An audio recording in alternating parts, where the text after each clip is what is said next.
नमस्कार। ये कहानी एक ऐसे लड़के की है जो अपने जीवन में अकेला था। यूं तो उसकी एक बहन थी, लेकिन उसकी भी शादी हो जाती है तो वो अपने घर में अकेला रह जाता है। उसके माँ बाप काफी समय पहले ही गुजर चुके थे, तो वो घर में अकेला ही रहता था। वैसे वह पेशे से एक ट्रक ड्राइवर था। तो उसके ही मोहल्ले में रहने वाली एक लड़की उसके अकेलेपन होने का फायदा उठाने की कोशिश करती है, और उसी दौरान एक बहुत बुरे भयानक हादसे में सब कुछ धरा का धरा रह जाता है। उस हादसे ने उस लड़के की जिंदगी को पूरी तरह से बर्बाद कर दिया था। जो उसने सपने संजो रखे थे वह पूरे धूमिल हो चुके थे। आज भी जब उसे उस घटना की याद आती है तो उस लड़की की याद भी आती है, क्योंकि अपनी लाइफ में केवल उसने एक ही लड़की से प्रेम किया था और वो लड़की भी उसे नहीं मिल सकी। वो कहते हैं ना कि प्रेम भी दो प्रकार का होता है, एक जिस्म का और एक दिल का। तो उसका प्रेम दिल का प्रेम था, जिसे वो आज तक भुला नहीं पा रहा है और हर रोज अंदर ही अंदर से घुट घुट कर रह जाता है। तो उस लड़के का नाम है अजय, और ये हादसा जो आज उसने हमारे साथ शेयर किया है वो उसके साथ 2 साल पहले हुआ था। फिलहाल तो वह पानीपत में रहता है, क्योंकि जिस जगह पर उसका घर था वो जगह उसने छोड़ दिया है। और छोड़ने का कारण क्या था ये मैं आपको इस पूरी स्टोरी में बताने वाला हूँ। तो इस स्टोरी को शुरू करें। तो जैसा कि मैंने आपको बताया कि ये कहानी अजय की है, और अजय पानीपत में रहता था और आजीविका के लिए ट्रक चलाता था। उसके परिवार में उसकी एक बहन थी जिसकी शादी हो चुकी थी। उसके अलावा उसके माता पिता स्वर्ग से धार चुके थे। उसकी उम्र अब 30 के पास होने को आई थी, लेकिन अभी तक उसकी शादी नहीं हुई थी। असल में अजय को अकेले रहने की आदत हो चुकी थी, इसलिए उसे शादी करके परिवार बसाने की कोई जरूरत अब तक महसूस नहीं हुई। लेकिन एक दिन उसकी जिंदगी में एक मोड़ आया। अजय के ही मोहल्ले में एक लड़की रहती थी, राधा। वो वहां अपने माता पिता और भाई के साथ रहती थी। एक ही मोहल्ले का होने के कारण उनमें ठीक ठाक जान पहचान थी। अजय को उनके बारे में इतना ही पता था कि राधा 24-25 साल की थी और वो एक माइल में काम करती थी। उसकी शादी के लिए रिश्ता ढूंढा जा रहा था। वहीं राधा का भाई नवीन अब भी पढ़ रहा था। उसके पिता सरकारी नौकरी करते थे और कुल मिलाकर उनके परिवार की आर्थिक स्थिति अच्छी थी। एक दिन अजय ट्रक लेकर अपने काम पर जा रहा था कि तभी राधा ने उसका ट्रक रोका और कहा, मुझे आपसे कुछ बात करनी है। अजय बोला, हाँ बोलिए। राधा बोली, क्या हम कहीं और चलकर बात कर सकते हैं? मतलब सड़क पर अच्छा नहीं लगेगा। यहाँ आगे चलकर एक रेस्तरां है क्या?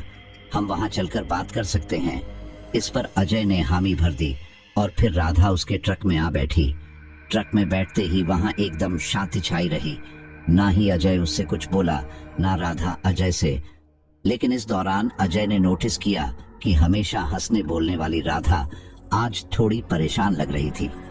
अजय का ट्रक यूं ही सामान्य गति से आगे बढ़ रहा था कि तभी थोड़ी देर में अजय बोला, क्या बात है, आप परेशान लग रही हैं? ये सुनकर राधा सकपकाते हुए बोली, नहीं तो मैं ठीक हूं, बस एक बात को लेकर परेशान थी। अजय बोला, कौन सी बात, बताइए, शायद मैं आपकी परेशानी हल कर पाऊं। राधा बोली, सच तो यही है कि मेरी परेशानी आप ही हल कर सकते हो। अब अजय कुछ बोलता, वो रेस्तरां आ गया। तब राधा दोबारा बोली, रेस्तरां आ गया, ट्रक रोकिए, चलिए अंदर चलकर बात करते हैं। उसके बाद अजय और राधा ट्रक से उतरकर उस रेस्तरां के अंदर आ गए। वहां आकर वे दोनों एक टेबल पर आमने सामने की ओर बैठे। बैठते ही अजय ने 2 चाय का ऑर्डर दिया और अजय बोला, अब बताइए क्या बात है? राधा बोली, देखिए, मैं बात को गोल गोल घुमाऊंगी नहीं, इसलिए सीधे मुद्दे पर आती हूँ। असल में मेरे पिता मेरी शादी के लिए लड़का देख रहे हैं और मैं शादी करना नहीं चाहती, क्योंकि मैं किसी और को पसंद करती हूँ। अजय बोला, तो फिर दिक्कत क्या है? अपने घर वालों को बता दो इस बारे में। राधा बोली, वो तो मैं बता दूं, लेकिन वो लड़का उम्र में मुझसे थोड़ा बड़ा है और अभी तक मैंने उसे नहीं बताया कि मैं उन्हें पसंद करती हूँ। अजय बोला, अरे तो पहले लड़के को बता दो, अगर वो हाँ करे तो तुम उसके साथ जाकर अपने घर वालों से बात कर लेना। तब राधा ने एक लंबी सांस ली और कहा, अजय जी, मैं आपको बहुत पसंद करती हूँ, क्या आप मुझसे शादी करोगे? ये सुनकर अजय झेंप गया। राधा ये बोलेगी उसने कल्पना तक नहीं की थी, इसलिए वो बोला, अरे ये क्या बोल रही हो, होश में तो हो। राधा बोली, जी मैं बिल्कुल होश में हूँ। आप बताइए ना, क्या आप मुझसे शादी करोगे? देखिए, मना मत करना, मैं आपसे बहुत प्यार करती हूँ और मैं आज से नहीं बल्कि जब से इस मोहल्ले में रह रही हूँ तब से आपको पसंद कर रही हूँ, और शादी करूंगी तो सिर्फ आपसे ही, वरना नहीं करूंगी। और अगर किसी ने जबरदस्ती करने की कोशिश की तो आत्महत्या कर लूंगी। ये बोलकर राधा वहां से चली गई। वहीं अजय अब भी हैरान था कि ये राधा ने क्या कह दिया। अजय चाय पीकर वापस अपने काम पर लग गया। उसने ट्रक में लादा हुआ माल पहुंचाया और फिर शाम तक घर वापस आ गया। घर आकर वो सब्जी लेने निकला कि तभी उसे सामने से आती राधा दिखाई दी। उसे देखकर अजय को दोपहर की सारी बातें याद आने लगी कि तभी राधा उसके पास आई और बोली, आप भी सब्जी लेने जा रहे थे? अजय ने संक्षिप्त सा उत्तर दिया, हाँ। उसके बाद राधा बोली, मैं भी वहीं जा रही थी, चलिए साथ चलते हैं। इस पर अजय कुछ न बोलते हुए चुपचाप चलने लगा। इस दौरान राधा भी उसके साथ चलने लगी। वे दोनों ऐसे ही खामोशी से साथ चल रहे थे कि कुछ देर बाद राधा चुप्पी तोड़ते हुए बोली, तो आपने क्या सोचा? अजय सकपकाते हुए बोला, कि किस बारे में? राधा उसे घूरते हुए बोली, ज्यादा बनिए मत, हमारी शादी के बारे में आपने क्या सोचा? अजय बोला, राधा मुझे समझ नहीं आ रहा इस बारे में कुछ भी। मेरा मतलब, मैं उम्र में भी तुमसे काफी बड़ा हूँ और सिर्फ एक मामूली ट्रक ड्राइवर हूँ। मैं तुम्हें खुश नहीं रख पाऊंगा। राधा बोली, हमारी उम्र में सिर्फ 5-6 साल का ही फर्क है, और रही बात आपके प्रोफेशन की, तो ट्रक ड्राइवर होना कोई खराब बात तो नहीं है। आप चोरी चकारी तो नहीं करते, मेहनत ईमानदारी से कमाते हैं, और आप इतना तो कमा ही लेते हैं कि हम दोनों आराम से रह सके, और मैं भी तो कमाती हूँ। और रही बात खुश रहने की, तो खुश रहने के लिए पैसों की जरूरत नहीं है। मैंने बहुत से ऐसे लोगों को देखा है जिनके पास पैसा तो बहुत होता है, लेकिन उनका जीवन साथी उन्हें बिल्कुल भी समझता नहीं है। अजय मंत्रमुग्ध सा राधा की बात सुन रहा था। फिर राधा दोबारा बोली, मुझे पता है कि आप बहुत अच्छे इंसान हैं और इसलिए मैं आपको पसंद करती हूँ, और मैं नहीं चाहती कि किसी भी ऐसे वैसे इंसान से मेरी शादी हो जिसका खामियाजा मुझे भुगतना पड़े। इसलिए मैं चाहूंगी कि आप इस शादी के लिए हाँ कर दें। देखिए, मना मत कीजिएगा। इस पर अजय कुछ बोल न सका। वो सब्जी लेकर घर आ गया। फिर उसने अपनी बहन को फोन लगाया और हाल चाल लेने के बाद उससे इस बारे में बात की। अजय की बहन शालू की दिल्ली ख्वाहिश यही थी कि जैसे तैसे अजय का भी घर बस जाए, इसलिए वो बोली, भैया ये तो काफी खुशी की बात है, और सच कहूं तो आपको शादी कर लेनी चाहिए, क्योंकि अभी तो आप अकेले रह सकते हैं, लेकिन एक समय के बाद आपको देखने वाला कोई तो चाहिए होगा, और राधा बहुत अच्छी लड़की है। आप ज्यादा मत सोचो, इस रिश्ते के लिए हाँ कर दो। आप कहो तो मैं खुद आपका रिश्ता लेकर जाऊं राधा के घर। अजय बोला, नहीं, पहले मैं खुद जाकर उनसे बात कर लेता हूँ, फिर बाद में तुम आना। उसके बाद थोड़ी देर बात करके अजय सो गया। अगले दिन राधा उसे फिर रास्ते में मिली, तब अजय ने उसे शादी के लिए हाँ कर दिया। ये सुनकर राधा बहुत खुश हुई, और फिर उसी दिन शाम को राधा अजय के साथ अपने घर पहुंची। वहां उसने अपने सभी घर वालों से अजय को मिलाया और बताया कि वो और अजय एक दूसरे से प्यार करते हैं और शादी करना चाहते हैं। पहले तो उसके माता पिता ने इसका विरोध किया, यहाँ तक कि राधा के जिद करने पर उसकी माँ ने उसे थप्पड़ भी जड़ दिया, लेकिन राधा फिर भी अपने फैसले पर अड़ी रही। ये देखकर उसके माता पिता ने भी इस शादी के लिए हाँ कर दी, क्योंकि राधा अपने माता पिता की लाडली थी और अजय में भी कोई खामी नहीं थी। बस उसके माँ बाप इस बात के लिए थोड़े असहज हो रहे थे कि वो एक ट्रक ड्राइवर है, लेकिन वैसे अजय बहुत ही अच्छा लड़का था। कुछ ही दिनों में 4 लोगों में राधा और अजय की सगाई करवा दी गई, लेकिन शादी 1 आध साल बाद करने का फैसला किया, क्योंकि राधा के घर वाले अच्छे से उनकी शादी करवाना चाहते थे और 1 साल में वो पैसों का बंदोबस्त करते। इस बात से किसी को भी कोई भी आपत्ति नहीं थी। अजय का अब राधा के घर आना जाना शुरू हो गया। यहाँ तक कि अब राधा के माता पिता के आग्रह पर अजय हर रोज रात का खाना राधा के घर खाने लगा था। ये सिलसिला चले लगभग 10-12 दिन हो चुके थे कि अचानक अजय को कमजोरी महसूस होने लगी। उसको आजकल काफी नींद आने लगी थी। इसी के साथ ही शरीर में काफी थकावट महसूस होने लगी थी। अजय ने इस बारे में डॉक्टर से बात की। डॉक्टर ने उसके कुछ टेस्ट करवाए जो कि सब सामान्य थे। फिर उन्होंने अजय को कुछ दवाइयां लिखकर भेज दिया। अब राधा उसके खाने पीने का और अच्छे से ख्याल रखने लगी थी। उसे अजय की चिंता होने लगी थी, लेकिन इन सब के बावजूद अजय को उन दवाइयों और खाने का कोई खास असर नहीं हुआ। अजय जैसे तैसे काम पर जा रहा था। ठीक इसी दौरान अजय की बहन शालू का फोन आया कि उसका बेटा सीरियस कंडीशन में अस्पताल में भर्ती है। ये सुनकर अजय से रहा ना गया और वो अपनी बहन के ससुराल के लिए निकल गया। इस दौरान उसने राधा को भी इस बारे में बता दिया। ये सुनकर राधा बोली, ऐसा था तो मुझे भी ले जाते, मैं भी उसे देख आती, आखिर मैं भी तो उसकी मामी हूँ। इस पर अजय बोला, राधा अभी हमारी शादी नहीं हुई है और ऐसे में हमें ज्यादा देर तक अकेले बाहर नहीं रहना चाहिए। तुम फिक्र मत करो, वो ठीक हो जाएगा। बोलकर अजय ने फोन रख दिया। लेकिन इस दौरान राधा बहुत ज्यादा चिंतित थी। 7-8 घंटे का सफर तय कर अजय शालू के ससुराल पहुंचा। वहां पहुंचकर वो उसके देवर के साथ अस्पताल पहुंचा। वैसे तो अजय को भी काफी कमजोरी और थकावट महसूस हो रही थी, लेकिन पता नहीं कैसे अपनों के दर्द के आगे खुद का दर्द इंसान भूल ही जाता है। यही अजय के साथ हो रहा था। अपनी बहन को रोता देख अजय उसे संभालने लगा। शालू के बेटे को दिल की समस्या थी, जिसके लिए उसका ऑपरेशन किया जाना था। परिवार के लोगों ने पैसों का बंदोबस्त तो कर लिया था, लेकिन डॉक्टर ने साफ साफ बोल दिया था उसके बचने के चांस 80% तक हैं और बाकी 20% चांस हैं कि ऑपरेशन सफल ना हो और उस बच्चे की जान भी चली जाए। ये सब सोचकर ही शालू का कलेजा फटा जा रहा था। खैर, अगले दिन जैसे तैसे उसका ऑपरेशन किया गया और वो ऑपरेशन सफल भी हुआ। लेकिन अजय ने वापस न जाकर कुछ दिन अपनी बहन के ससुराल में ही रहने का फैसला किया। शालू के ससुराल वाले अच्छे थे और उन्होंने इसके लिए मना नहीं किया, क्योंकि वो समझ सकते थे कि उसे शालू और उसके बेटे की काफी फिक्र हो रही है। अजय लगभग 15-20 दिन अपनी बहन के ससुराल में रहा।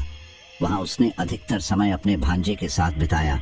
उसे बाथरूम वगैरह ले जाने का सारा काम अजय करता, यहाँ तक कि वो उसका मन भी बहलाए रखता। उसका भांजा भी उसके साथ रहकर काफी खुश था।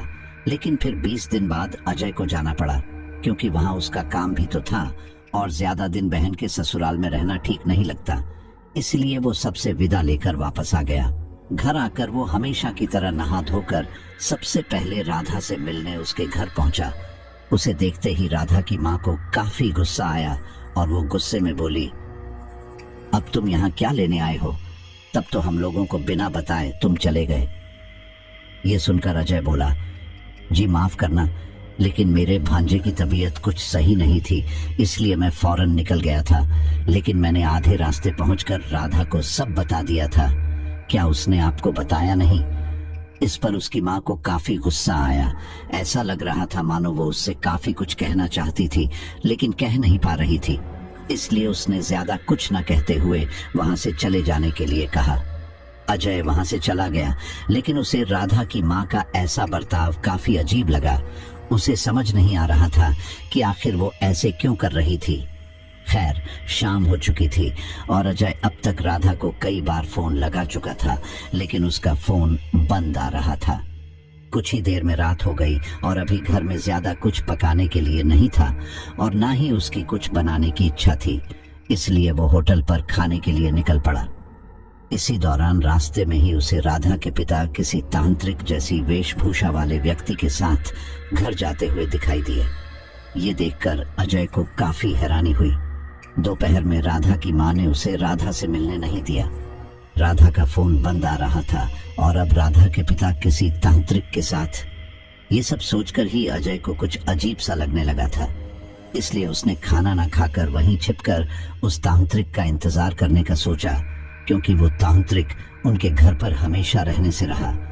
वो 2-3 घंटे तक ऐसे ही टहलता रहा और फिर आखिरकार रात 8 बजे के आसपास उसे राधा के घर से वही तांत्रिक आता हुआ दिखाई दिया।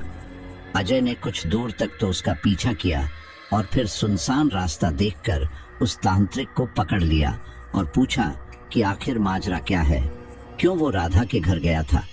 उस तांत्रिक ने पहले तो बताने से साफ इनकार कर दिया। फिर अजय ने उसे 5-5 100 के 2 नोट दिए।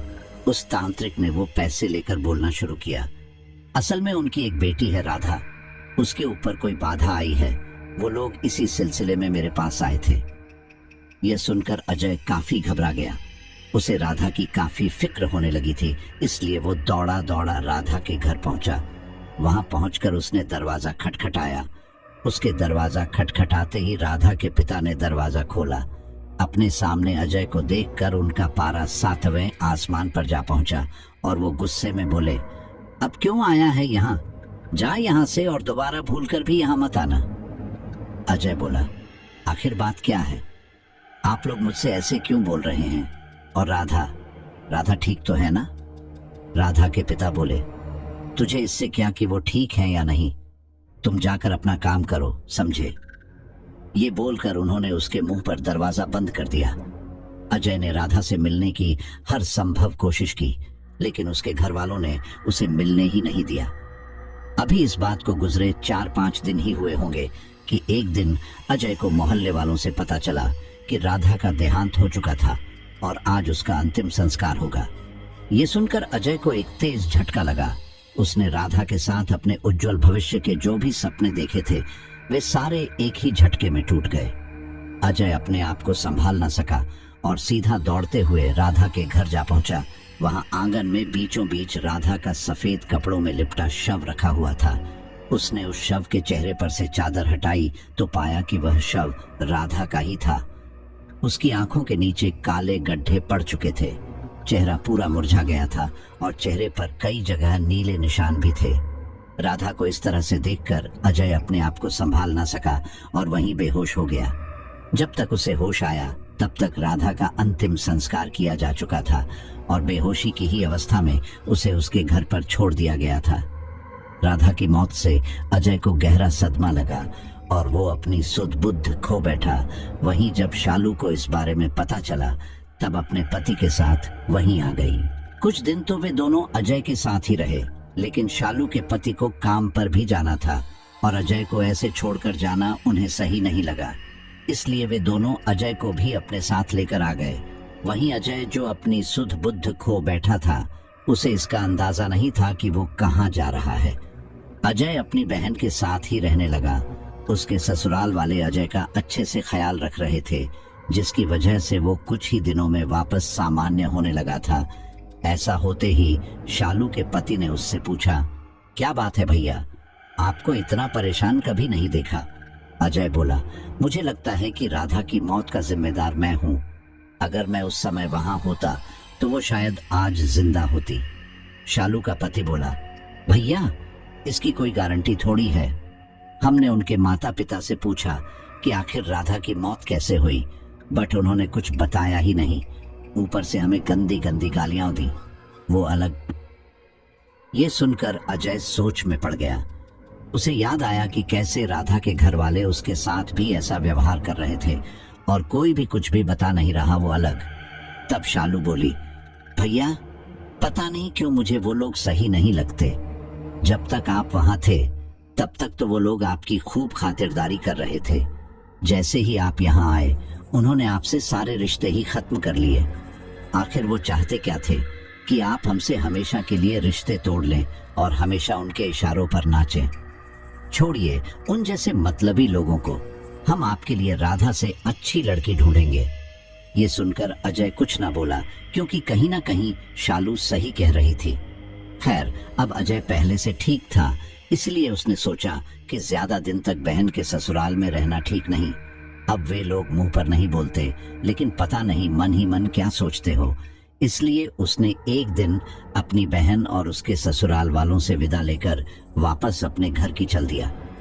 अपने मोहल्ले में आते ही उसे दोबारा राधा की याद सताने लगी।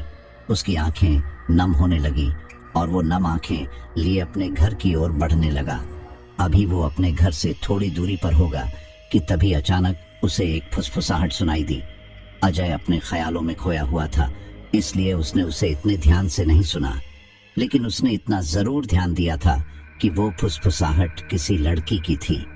ये सुनकर अजय हैरान रह गया, लेकिन फिर अगले ही पल इसे अपना वहम मानकर दोबारा घर की ओर बढ़ने लगा। अभी वो कुछ कदम ही चला होगा कि तभी उसे दोबारा वही फुसफुसाहट की आवाज सुनाई दी। इस बार वो फुसफुसाहट की आवाज उसे बिल्कुल साफ सुनाई दी, जो बोल रही थी, अजय। अपना नाम सुनकर अजय चौंक गया और हैरानी से इधर उधर देखने लगा, लेकिन वहां कोई नहीं था। इतने में ही एक आदमी उसके पास आया और उसका हालचाल लेने लगा, क्योंकि अजय काफी समय से यहाँ नहीं था और राधा के जाने के बाद से तो वो काफी परेशान भी था। अजय ने उसे बताया कि अब वो ठीक है, लेकिन राधा के जाने की वजह से थोड़ा परेशान है, लेकिन वो अब किसी तरह से खुद को संभालने की कोशिश कर रहा है। इसी तरह से थोड़ी बहुत बातचीत के बाद वे दोनों अपने अपने घरों की ओर निकल पड़े। इन सब में वो ये बात भूल ही गया था कि उसे अभी किसी की आवाज सुनाई दी थी। अजय ने घर आकर अपने लिए दाल चावल बनाया और खाकर लेट गया। सफर की थकान के कारण उसे जल्दी ही नींद आ गई, लेकिन इसी दौरान उसे एक सपना आया। सपने में उसे राधा दिखाई दी, जो रोते हुए उससे मदद मांग रही थी। अब इससे पहले कि वो कुछ करता, एक सफेद सी आकृति ने राधा को लील लिया। ये देखकर अजय डरकर उठ बैठा। उसे समझ नहीं आ रहा था कि ये अभी उसने क्या देखा। अब तक रात हो चुकी थी और उसी समय उसे शालू का फोन आया। फोन उठाते ही शालू ने उससे उसका हालचाल लिया। तब अजय ने बोल दिया कि वो अब ठीक है, लेकिन उसकी आवाज से शालू समझ चुकी थी कि वो शायद थोड़ा परेशान है। इसलिए शालू ने उसे जोर देकर पूछा कि आखिर क्या बात है। तब अजय बोला, मुझे अभी एक अजीब सा सपना आया जिसमें राधा मुझसे सहायता मांग रही थी, और इससे पहले कि मैं उसके पास आता, किसी सफेद चीज ने उसे निगल लिया। इस पर शालू बोली, भैया, आपके मन में अब भी यही बात बैठी हुई है कि शायद आप अगर राधा के पास होते तो राधा जिंदा होती। बस इसीलिए आपको ये सपना आया, लेकिन सच में ऐसा नहीं है। अब आप बताइए कि क्या राधा का परिवार नहीं था जो ऐसी परिस्थिति में उसकी सहायता कर सके? थे ना? उसके बावजूद उसके साथ ऐसा हुआ। अब देखो भैया, जिसका समय आ गया उसे बचाया नहीं जा सकता। इसीलिए बोल रही हूँ कि इसमें आपकी कोई गलती नहीं थी। राधा और आपका साथ शायद यहीं तक था, इसलिए आप अब आगे बढ़ने की कोशिश कीजिए। एक काम करिए, कल से दोबारा काम पर जाइए। घर पर रहोगे तो और इस तरह के ख्याल आएंगे। अजय को ये बात सही लगी और फिर शालू से बात करने के बाद उसने अपने ट्रक के मालिक को फोन कर दोबारा काम पर आने के लिए कहा। अजय काफी अच्छा और भरोसेमंद इंसान था और उसके साथ इन दिनों जो भी हुआ उससे वो वाकिफ था, इसलिए उसने उसे अब तक इतनी छुट्टियां होने के बावजूद काम से नहीं निकाला था। अजय के वापस काम पर आने की बात सुनकर वो मान गया। अगले दिन पहले की ही तरह तैयार होकर अजय काम पर निकल गया। उसके आने से पहले ही ट्रक में माल लाद दिया गया था और अब उसे बस फैक्ट्री तक पहुंचाना था। अजय अपना ट्रक लेकर निकल पड़ा। वो कुछ आगे गया होगा कि तभी अचानक उसे वही फुसफुसाहट दोबारा सुनाई दी, अजय। वो आवाज सुनकर अजय से अपनी ट्रक को ब्रेक लगाया और फिर वो आवाज सुनने की कोशिश करने लगा, लेकिन ट्रक में सिवाय सन्नाटे के और कुछ नहीं था। ये सुनकर अजय ने दोबारा अपना ट्रक स्टार्ट कर दिया। ट्रक अब वापस अपनी रफ्तार से आगे बढ़ रहा था। अजय इन सब को भूलकर आगे बढ़ रहा था कि तभी अचानक उसे सामने ही सड़क के दूसरी ओर एक साया दिखाई दिया। वो साया दूर से राधा जैसा लग रहा था। ट्रक जैसे ही उसके पास आया तो वो साया वहां से गायब हो चुका था। अजय ने वहां ट्रक रोका और फिर आसपास राधा को ढूंढने लगा, लेकिन उसे राधा कहीं न दिखी। उसने राधा को आवाजें भी दी, लेकिन उसे सिर्फ हताशा ही हाथ लगी। थक हार कर अजय वापस अपने ट्रक में जा बैठा। अब ट्रक वापस अपनी रफ्तार से आगे बढ़ रहा था। कुछ आगे आकर उसने एक ढाबे पर ट्रक रोककर वहां चाय पीने बैठ गया। इस दौरान उसने शालू को फोन किया और कहा, शालू, मुझे लगता है कि मैं पागल हो जाऊंगा। मुझे राधा की आवाजें सुनाई दे रही हैं और अब तो मुझे राधा दिखाई भी देने लगी है। समझ नहीं आ रहा कि क्या करूं। तब शालू बोली, भैया आप चिंता मत करो, सब सही होगा। मैं हूं ना आपके साथ, मैं कल ही आपके पास आ रही हूं। बोलकर शालू ने फोन रख दिया। वहीं अजय ने भी अपनी चाय खत्म की और फिर आगे बढ़ गया। उसे वहीं फुसफुसाहट की आवाजें अब भी आ रही थीं, जिससे अजय काफी परेशान हो चुका था। वो अपने जीवन में आगे बढ़ने की सोच रहा था, लेकिन इन सब की वजह से वो आगे बढ़ ही नहीं पा रहा था। कुछ आगे चलकर उसे दोबारा वही साया सड़क के एक कोने पर खड़ा दिखाई दिया और पास आते ही वो कहीं गायब हो गया। खैर, जैसे तैसे उसने अपना काम पूरा किया और फिर घर आ गया। घर आकर वो खाना खाकर सो गया, लेकिन उसे राधा की मदद के लिए गुहार लगाने वाला सपना दोबारा आया, जिसके कारण वो रात भर ढंग से सो नहीं पाया। अगले दिन अजय इन सपनों की वजह से जल्दी उठ बैठा और फिर वो उठकर घर से बाहर निकल आया। बाहर आकर उसने देखा कि उसके घर के आंगन में खून के कुछ छींटे पड़े हुए थे। ये देखकर अजय हैरान रह गया। उसे समझ नहीं आ रहा था कि आखिर उसके आंगन में किसके खून के छींटे ऐसे पड़े हुए थे। लेकिन फिर उसने सोचा कि हो सकता है कि किसी ने पान थूका होगा और अब ऐसे में घर गंदा रखना सही नहीं होगा। इसलिए उसने एक गीले कपड़े से वो धब्बे साफ किए।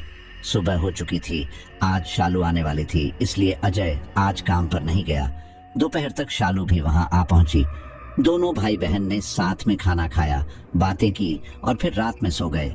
लेकिन रात होते ही अजय को वो सपने दोबारा आने लगे। इसी वजह से वो ठीक से सो न सका। सुबह होते ही शालू पूरे घर में झाड़ू लगाने लगी। इसी दौरान वो घर के मुख्य द्वार तक आई, लेकिन वहां लाल छींटे देखकर उसका माथा ठनका और उसने अजय को बुलाया और कहा, देखो भैया, किसी ने हमारे घर पर खून के छींटे गिराए हैं। अजय बोला, हो सकता है कि किसी ने पान खाकर थूका होगा। ये लाल धब्बे कल भी थे यहाँ पर। ये सुनकर शालू काफी घबरा गई, क्योंकि उसे ये बात इतनी सीधी नहीं लग रही थी। लेकिन फिर अजय ने वो धब्बे साफ किए और फिर दोनों भाई बहन अपने अपने काम में लग गए। शालू मन ही मन इस बात से परेशान थी कि आखिर वो लाल धब्बे यहाँ कैसे आए, क्योंकि उसे वो धब्बे पान की पीक तो बिल्कुल नहीं लगे थे। शालू ने इस गुत्थी को सुलझाने का ठान लिया था, इसलिए उसने रात भर जागने का फैसला किया और जागते हुए उसने खिड़की से नजर रखने का फैसला किया। शालू रात भर जागती रही।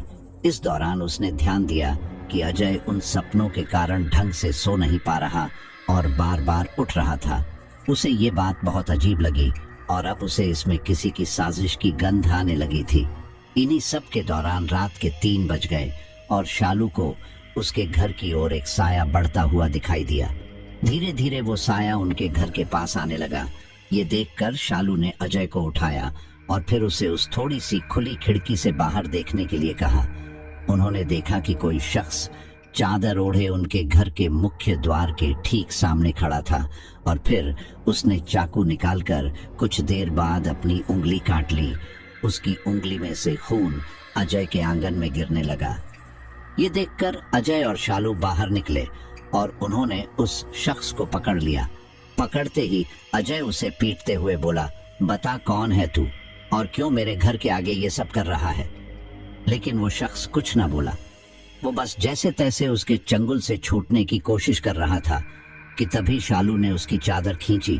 चादर खींचते ही वे दोनों हैरान रह गए, क्योंकि वह शख्स और कोई नहीं बल्कि राधा के पिता थे। अब इससे पहले कि वे दोनों कुछ समझ पाते, राधा के पिता वहां से भाग निकले। अगले दिन शालू गुस्से में राधा के घर पहुंची और चिल्लाते हुए बोली, आखिर आप लोगों को मेरे भाई से क्या दिक्कत है? क्यों उनके घर के सामने ये सब कर रहे हो? ये सब सुनकर राधा की माँ उल्टा शालू पर ही भड़कते हुए बोली, तुम लोगों की वजह से हमारी बेटी की मौत हो गई और अब हम तुम्हें इतनी आसानी से तो छोड़ने से रहे। ये बोलकर उन्होंने शालू को धक्के मारकर अपने घर से निकाल दिया। अब शालू समझ चुकी थी कि बेटी के मौत के गम में इनके ऊपर गहरा असर पड़ा है और अब वो अजय को नुकसान पहुंचा सकते हैं। इसलिए शालू ने सारी बात अजय को बताई और उससे कहा कि वो उसके साथ उसके ससुराल चले। इस पर अजय बोला, बहन के घर ज्यादा रहना सही नहीं है। इस पर शालू बोली, ठीक है, मेरे घर मत रहिए, मेरे पड़ोस में किसी के घर किराएदार की तरह रहिए, लेकिन यहाँ मत रहिए, ये जगह ठीक नहीं है। राधा के घर वाले पागल हो चुके हैं और वो आपको नुकसान पहुंचाने के लिए किसी भी हद तक जा सकते हैं। शालू की बात ने अजय को सोचने पर मजबूर कर दिया और फिर उसने अपने मालिक से फोन पर कहा कि वो दिल्ली में शिफ्ट होना चाहता है और उनके वहां भी कुछ ट्रक हैं, तो अगर उसे वहां काम मिल जाता तो अच्छा रहता। उसके मालिक ने उसकी बात मान ली और फिर उसे उसके दिल्ली वाले ट्रक में से एक पर लगवा दिया। अगले दिन अजय अपना सारा जरूरी सामान लेकर अपनी बहन के साथ आ गया। वहां एक आध दिन तो वो उसके ससुराल में रहा और फिर बाद में एक कमरा लेकर वहां रहने लगा, लेकिन यहाँ पर भी उसे इस तरह का राधा के होने का आभास होता ही रहा। लेकिन अजय ने ये बात शालू को नहीं बताई। लेकिन एक दिन शालू का पति शाम को अजय के पास आया। वे दोनों वहां साथ में बैठकर शराब पीने लगे। शराब के नशे में अजय ने उसे सब कुछ बता दिया कि कैसे उसे राधा की आवाज आती है, कभी कभी तो उसे वो दिखाई भी देती है, यहाँ तक कि उसे उसके घर में एक साया भी कभी कभी दिखाई देता है। शालू के पति को उस समय ज्यादा नशा नहीं हुआ था, इसलिए उसने वो सारी बात घर आकर अपने घर वालों को बता दी। ये सब सुनकर शालू घबरा गई। तब उसकी सास ने उसे कहा, यहाँ एक भक्त है, हम उससे बोलकर अजय की बाधा उतरवाकर एक ताबीज बांध देंगे, फिर राधा की आत्मा उसे परेशान नहीं कर पाएगी। ये सुनकर शालू थोड़ी शांत हुई। अगले दिन शाम को शालू के ससुर अजय को अपने साथ ले गए। वे उसे लेकर एक भगत के पास आए। उन्होंने उस भगत को अपनी समस्या बताई। उस भगत ने अजय को गौर से देखा और फिर मंत्रोच्चारण करते हुए झाड़ फूंक करने लगा। कुछ देर ये करने के बाद उन्होंने अजय के माथे पर विभूति लगाई और फिर थोड़ी विभूति अलग से उसे कागज में लपेट कर दी और कहा, ताबीज बनने में समय लगेगा, इसलिए तब तक ये विभूति थोड़ा थोड़ा पानी में घोलकर दिन में एक बार पी लेना। कोई भी बुरी आत्मा तुम्हारे पास फटक नहीं पाएगी। 2 दिन बाद आप में से कोई आकर ताबीज ले आना। उसके बाद वे दोनों घर आ गए। शालू के घर पर खाना खाकर अजय सो गया। सोने से पहले उसने उस भगत के कहे अनुसार एक गिलास पानी में वह विभूति घोलकर पी ली थी। आज रात अजय एकदम चैन की नींद सोया था। उसे राधा के वो डरावने सपने आज परेशान नहीं कर रहे थे। सुबह नाश्ता करके अजय हर बार की तरह इस बार भी अपना ट्रक लेकर माल पहुंचाने चला गया। उसे ना तो वो फुसफुसाहट की आवाजें सुनाई दे रही थी और ना ही उसे राधा का साया दिखाई दिया। इससे अजय काफी सतबद्ध था, क्योंकि जब से वो उस भगत के पास से आया था उसका जीवन पहले की तरह सामान्य हो गया था। उस रात भी अजय चैन से सोया और ये सिलसिला चलता रहा। 2 दिन बाद शालू के ससुर ने एक ताबीज लाकर अजय को बांध दिया और कहा, उन्होंने कहा है कि जब तक ये ताबीज तुम्हारे पास है तुम सुरक्षित रहोगे, लेकिन याद रखना इसके साथ तुम्हें सिगरेट, शराब और मांसाहारी भोजन का सेवन नहीं करना। अजय को ये सब आदतें नहीं थी। वो तो बस कभी कभार शालू के पति के साथ पी लिया करता था, इसलिए उसे इसमें कोई परेशानी नहीं हुई। अब वो ताबीज धारण कर अजय पहले की तरह ही एकदम सामान्य था, लेकिन उसे रह रहकर राधा की भी याद सताती रहती थी। उसकी जिंदगी ऐसे ही चल रही थी। इस दौरान शालू ने बहुत कोशिश की कि अजय शादी के लिए मान जाए, लेकिन उसने राधा के अलावा और किसी को अपनी जीवन संगिनी बनाने से मना कर दिया। इसी दौरान 6 महीने बाद अजय का मालिक बीमार पड़ गया। अजय माल लादकर पानीपत की तरफ ही आ रहा था। असल में उसे वो माल शिमला पहुंचाना था और रास्ते में पानीपत भी आ रहा था। इसीलिए उसने सोचा कि उनसे मिल आए। वो उनसे मिलकर आगे बढ़ने लगा, लेकिन तभी उसे रास्ते में उसके मोहल्ले में रहने वाला एक शख्स मिला जो कि उसी मालिक के वहां ट्रक चलाता था।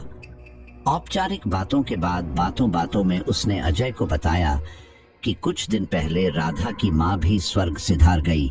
ये सुनकर अजय को काफी अजीब लगा कि आखिर एक ही साल में एक ही परिवार के 2 लोग कैसे मर सकते हैं। ये मामला कुछ और ही है। ये सोचकर अजय राधा के घर पहुंचा। वहां जाकर उसने देखा कि घर के मुख्य द्वार पर ताला लगा हुआ था। उसने आस पड़ोस वालों से पूछताछ की तो पता चला कि राधा के पिता और भाई यहाँ से कहीं और शिफ्ट हो चुके थे। ये सुनकर अजय वापस ट्रक में आ गया। उसे समझ नहीं आ रहा था कि आखिर ये सब हो क्या रहा है। वो ट्रक चलाकर आगे बढ़ रहा था। इस दौरान उसके दिमाग में निरंतर राधा और उसका परिवार घूमे जा रहा था। उसे शक हो रहा था कि हो ना हो राधा और उसकी माँ की मौत नेचुरल नहीं है, इसके पीछे जरूर कोई गहरी साजिश है। कुछ घंटों बाद अजय का ट्रक पहाड़ी रास्ते पर आ पहुंचा। शाम के 7 बज रहे थे। गर्मियों का मौसम था, इसलिए अभी अंधेरा नहीं हुआ था। पहाड़ों पर मौसम का कोई भरोसा नहीं होता, इसी कारण कुछ आगे चलकर आसमान को काले बादलों ने घेर लिया। एक तो शाम का समय, ऊपर से ऐसा मौसम और ये पहाड़ी इलाका, ये सब अजय को थोड़ा डरा रहे थे। वो जल्द से जल्द यहाँ से निकल जाना चाहता था, क्योंकि अगर बारिश हुई तो ऐसे में दुर्घटना के चांसेस बहुत अधिक बढ़ सकते हैं। ये सोचकर अजय एक निश्चित गति से ट्रक चला रहा था, क्योंकि पहाड़ी रास्ते पर तेज गति से ट्रक चलाना खतरनाक हो सकता है। कुछ आगे चलकर बारिश भी शुरू हो गई। इस पहाड़ी रास्ते पर वैसे भी इक्का दुक्का गाड़ियां ही चल रही थी। काले बादलों के कारण दिन में भी रात जैसा माहौल हो गया था। ये सब देखकर अजय को थोड़ा डर लगने लगा था, इसलिए अपना भय दूर करने के लिए उसने रेडियो ऑन करने की सोची। लेकिन ये क्या, वो रेडियो चला ही नहीं। अजय ने दोबारा उसे चलाने की कोशिश की, लेकिन वो रेडियो अब भी नहीं चला। शायद वो रेडियो खराब हो गया था। कुछ देर बाद रेडियो पर मुक्का मारने पर वो रेडियो चल उठा, लेकिन उसमें बारिश की वजह से सिग्नल नहीं आ रहे थे। ये देखकर उसने वो रेडियो बंद कर दिया। अब तक रात के 8 बजने को आए थे, लेकिन ये बारिश थी कि रुकने का नाम ही नहीं ले रही थी। अजय राधा के बारे में सोचते हुए वो ट्रक चला रहा था कि तभी उसे राधा की धीमी सी आवाज सुनाई दी, अजय। वो आवाज सुनकर अजय अपने ख्यालों से बाहर आया और इधर उधर देखने लगा। ठीक इसी दौरान उसे दोबारा वही आवाज दोबारा सुनाई दी, अजय। वो आवाज सुनकर अजय एकदम हैरान रह गया, क्योंकि उसने तो ताबीज पहना हुआ था, तो उसे ये सब कैसे सुनाई दे सकता है। ये सोचकर उसका हाथ अपने गले में हमेशा पहनने वाले ताबीज पर गया। उसने देखा कि वहां कोई ताबीज नहीं था। ये देखकर वो काफी घबरा गया और उसने यहाँ वहां देखा कि आखिर वो ताबीज गया कहाँ। ठीक इसी दौरान उसे राधा की दोबारा आवाज सुनाई दी, अजय। वो आवाज सुनकर अजय काफी घबरा गया, क्योंकि इस बार उस आवाज से साथ उसे उस परफ्यूम की खुशबू भी आई, जो कि राधा अक्सर इस्तेमाल करती थी। अब इससे पहले कि वो कुछ समझ पाता, उस ट्रक में उस परफ्यूम की तेज गंध फैल गई। ऐसा होते ही अजय को खांसी होने लगी, इसलिए उसने तेजी से ट्रक के कांच नीचे किए ताकि वो गंध बाहर जाए। अब अजय थोड़ा सामान्य हुआ, लेकिन उसे राधा की आवाज दोबारा सुनाई दी, अजय। धीरे धीरे राधा की आवाज और भी डरावनी होती चली गई। अजय ने आसपास देखा कि आखिर वो आवाज कहां से आ रही है। तभी उसने ध्यान दिया कि वो आवाज उस रेडियो में से आ रही थी। इतनी ही देर में उस रेडियो में से राधा की भयानक आवाज दोबारा आई, अजय, मुझे बचा लो, मैं यहाँ फंस चुकी हूँ। ये सुनकर अजय हैरान रह गया। वो समझ चुका था कि वो शायद राधा की आत्मा से जुड़ा हुआ है, इसलिए उसे राधा सहायता के लिए बुला रही है। वो उससे बात करते हुए कहता है, राधा, कहाँ हो तुम और मैं तुम्हें कैसे बचा सकता हूँ। वो ये बोल ही रहा था कि तभी उसने महसूस किया कि उसके पीछे कोई तो है। ये महसूस कर वो फौरन पीछे की ओर मुड़ा और पाया कि पीछे की सीट पर कोई युवती बैठी हुई थी। इस दौरान उसकी आंखों की पुतलियां गायब थी। चेहरा पूरा सफेद हो चुका था और उसकी दोनों गालों पर आंखों वाले हिस्सों से खून की बूंदें लुढ़क रही थी। ये देखकर अजय काफी घबरा गया। इससे पहले कि वो कुछ करता, वो साया अपनी भयानक आवाज में बोला, अजय, मुझे बचा लो, मैं यहाँ फंस चुकी हूँ। ये सुनकर अजय काफी घबरा गया और बोला, कौन हो तुम और मुझे क्यों परेशान कर रहे हो। वो साया बोला, मैं राधा हूँ, मरने के बाद भी मैं अंधेरे में भटक रही हूँ और सिर्फ तुम ही मुझे इससे मुक्ति दिलवा सकते हो। ये सुनकर अजय बोला, बताओ क्या करना होगा मुझे तुम्हें मुक्ति दिलवाने के लिए। राधा बोली, मेरी मरने से पहले एक ही ख्वाहिश थी कि हम दोनों हमेशा साथ में रहें, इसलिए तुम सब कुछ छोड़कर मेरे साथ चलो। अजय को समझ नहीं आ रहा था कि राधा ये सब क्यों बोल रही है। राधा को इस हाल में देखकर उसका मन भारी होने लगा था। इतने में ही राधा दोबारा बोली, मैं बहुत परेशान हूँ अजय, मैं अपने पूरे परिवार से दूर हो चुकी हूँ, तुमसे दूर हो चुकी हूँ, इसलिए प्लीज तुम मेरे पास आ जाओ, हम दोनों हमेशा साथ रहेंगे। अजय मंत्रमुग्ध सा उसकी बात सुन रहा था। फिर वह बोला, ठीक है, बताओ क्या करना होगा मुझे। ये सुनकर राधा के चेहरे पर एक चौड़ी मुस्कान आ गई और वो बोली, तुम अभी के अभी इस ट्रक समेत इस पहाड़ी के नीचे कूद जाओ। अजय ने अपने ट्रक की रफ्तार बढ़ा दी। वो सीधे पहाड़ी के छोर पर ट्रक को ले जाने लगा, क्योंकि वो राधा से बहुत प्यार करता था और उसके बिना उसे उसका जीवन व्यर्थ लग रहा था। वो रफ्तार बढ़ाकर पहाड़ी के छोर तक जा ही रहा था कि तभी उसका मोबाइल बजने लगा। उसने जब देखा तो पाया कि ये फोन उसकी बहन शालू का था। उसे शालू का ख्याल आ गया और उसने ट्रक रोक दिया। ये देखकर राधा बोली, क्या हुआ, रुक क्यों गए? तब अजय हिम्मत करके बोला, मुझे तुम्हारे साथ नहीं जाना, तुम चली जाओ यहाँ से। ये सुनकर राधा को बहुत गुस्सा आया और वह अपनी भयानक आवाज में बोली, तुम्हें मेरे साथ चलना ही होगा, या तो अपनी मर्जी से या तो मेरी मर्जी से। उसके ऐसा बोलते ही राधा वहां से गायब हो गई और फिर अजय तेजी से आगे बढ़ने लगा। वह अब भी कुछ आगे ही गया होगा कि उस ट्रक के शीशे पर एक भयानक आकृति उभरने लगी।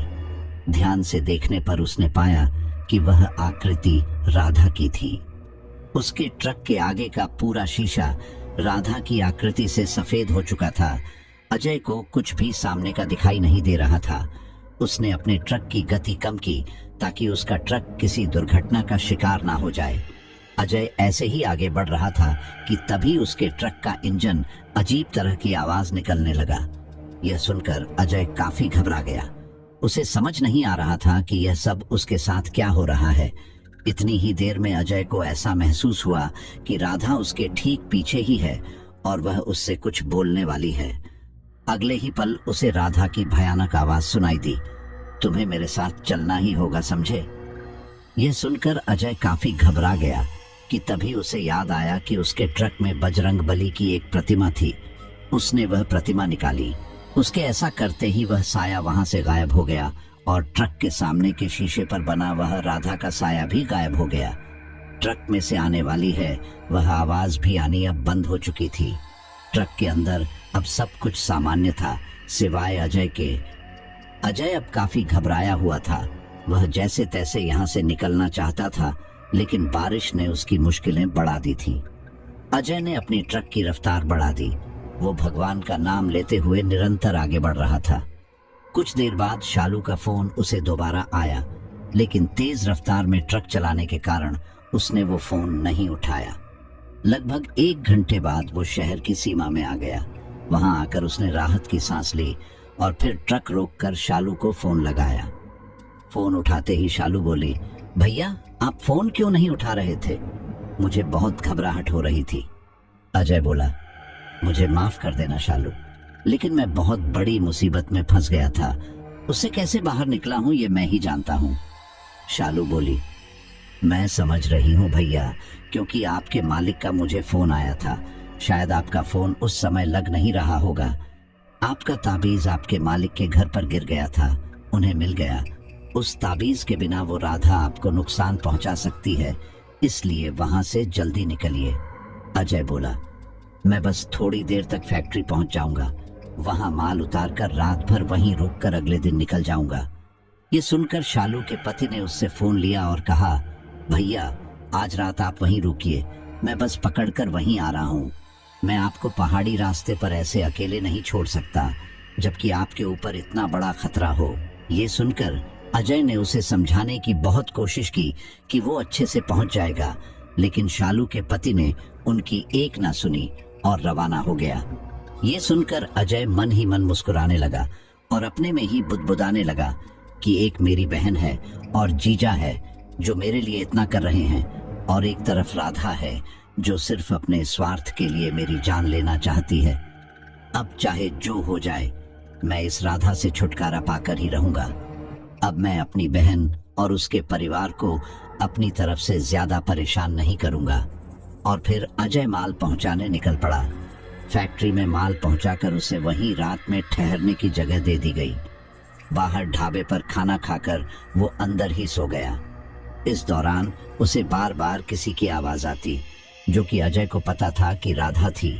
रात में नींद में भी उसे राधा का सपना आया, जिसमें वह रोते हुए अजय से मदद की गुहार लगा रही थी। अगले दिन सुबह सुबह शालू का पति नीरज वहीं आ गया। फिर वे दोनों वापस आगे की ओर बढ़ गए। पानीपत आकर अजय ने अपने मालिक के पास से ताबीज लिया और पहन लिया। फिर वे लोग आगे बढ़ गए, लेकिन इस दौरान शालू के पति ने पाया कि अजय गाड़ी हाईवे पर न ले जाकर शहर में अंदर की ओर ले जा रहा है। ये देखकर नीरज ने पूछा, आप यह शहर के अंदर ट्रक क्यों ले जा रहे हैं? अजय बोला, बस एक छोटा सा काम है। और फिर उस ट्रक में एकदम शांति पसर गई। दोनों में से कोई कुछ न बोला। लगभग 15-20 मिनट बाद उनका ट्रक उसी मोहल्ले में आकर रुका जिसमें अजय पहले रहा करता था। वहां जाकर अजय ने आस पड़ोस से पूछताछ की कि आखिर राधा के परिवार वाले कहाँ गए। फिर उन्हें किसी औरत से पता चला कि राधा के पिता और भाई कहीं और कमरा लेकर रह रहे हैं।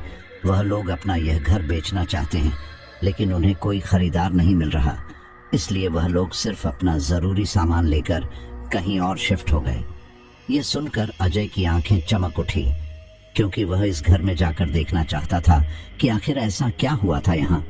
अपने जीजा की मदद से अजय चोरी छुपे उस घर के अंदर घुसा। अंदर जाकर उसने देखा कि घर पर काफी सामान ऐसा ही रखा हुआ है जैसा पहले था।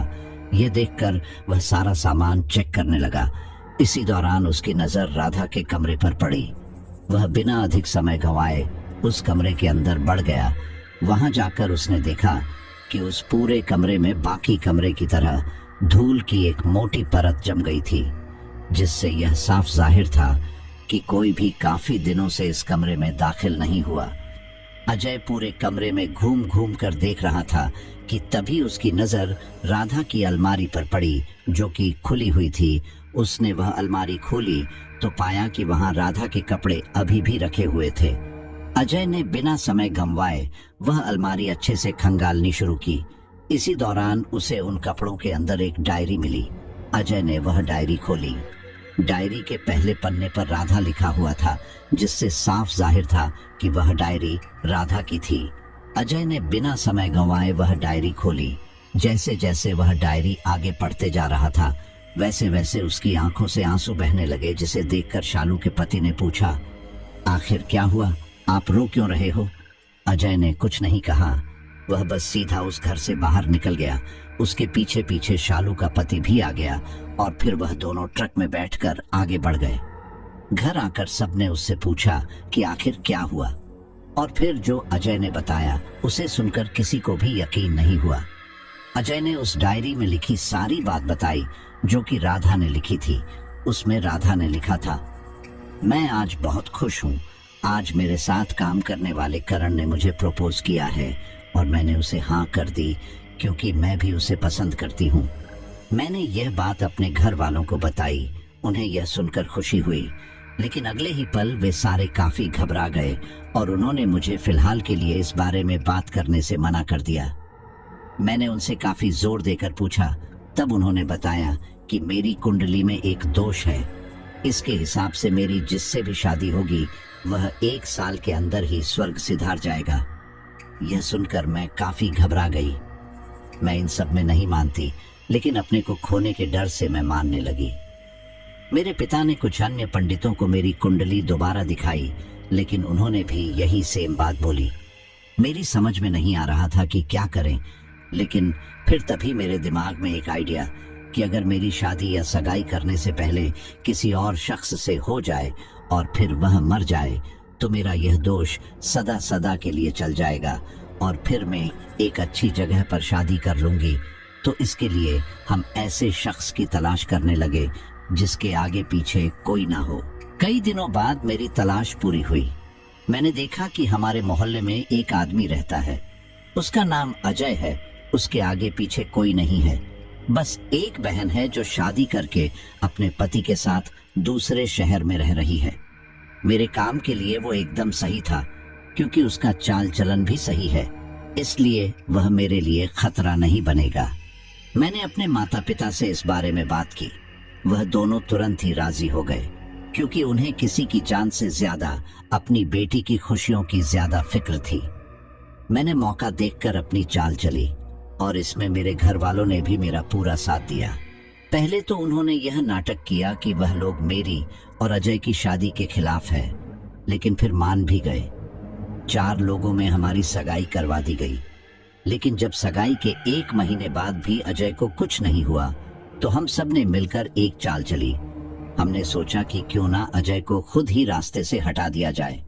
इसके लिए हम उसके खाने में एक धीमा जहर डालकर उसे खिलाते रहे ताकि उसकी कुछ ही दिनों में मौत हो जाए और किसी को हम पर शक भी ना हो। हमने उसे आधी दवाई लगभग दे दी थी, लेकिन उससे पहले ही हम पूरी दवाई उसे देते उसकी बहन का उसे फोन आ गया और वह उसके ससुराल चला गया। वहां कई दिन वह रहा। इस वजह से स्नोपाइनाइजन ने उस पर असर करना बंद कर दिया। अब हमें दोबारा शुरू से वह दवाई देनी पड़ती, लेकिन इससे पहले ही मुझे कुछ अजीब सा महसूस होने लगा है, जैसे कि कोई मुझ पर नजर रखे हुए हैं, लेकिन कौन, ये मैं नहीं जानती। कुछ ही समय में मुझे कमजोरी महसूस होने लगी। मेरा बर्ताव भी बदलने लगा था और सच कहूं तो मुझे लग नहीं रहा कि मैं ज्यादा दिन बचूंगी, क्योंकि मेरे सपने में एक बूढ़ी औरत लगातार आ रही है। वो काफी गुस्से में थी क्योंकि हमने अजय के साथ ऐसा करने की जो कोशिश की थी। मैंने उनसे माफी मांगी, लेकिन उन्होंने मुझे माफ नहीं किया।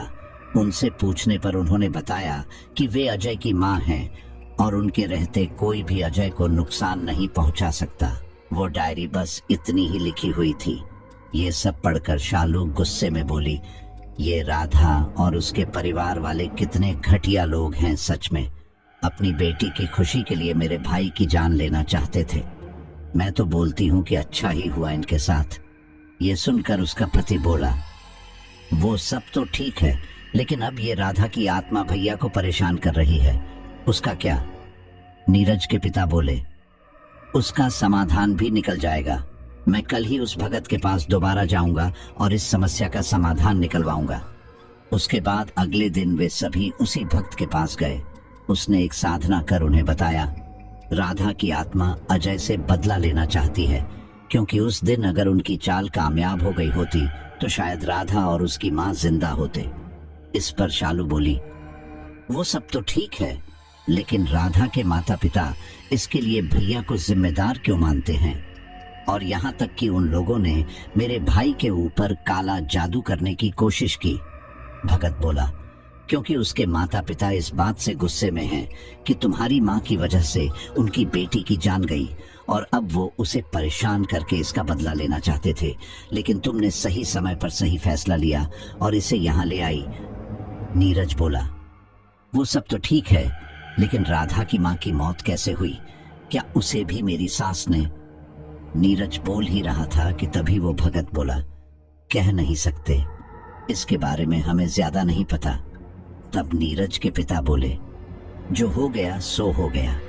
अब आप इसका ऐसा तोड़ निकालिए कि राधा की आत्मा कभी दोबारा अजय को परेशान न कर पाए।